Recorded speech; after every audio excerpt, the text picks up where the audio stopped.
आपण मराठीमध्ये म्हणतो ना, हेच तर, नेमकं हेच तर मला तुला सांगायचं होतं.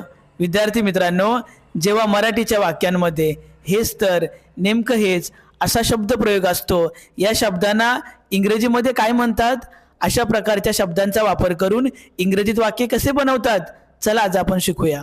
ऋषभ, मला हेच पाहिजे. That is what I want.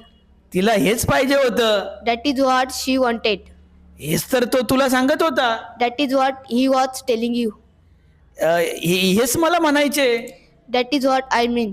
यालाच तर मैत्री म्हणतात. That is what I call friendship. हेच तर आपण शिकायला पाहिजे. That is what we should learn. विद्यार्थी मित्रांनो, तुमच्या आता लक्षात आलं असेल, ज्यावेळी मराठीच्या वाक्यांमध्ये काहीतरी स्पष्टीकरण देण्यासाठी नेमकं काय असं सांगायचं असतं, तेव्हा इंग्रजीच्या वाक्यामध्ये आपल्याला दॅट इज व्हॉट या शब्दसमूहाचा वापर करायचे. मला असं म्हणायचे, इंग्रजी शिकण्यासाठी मी हेच तर केलं. That is what I did to learn English. हेच तर मी तुला सांगत होतो. That is what I was telling you.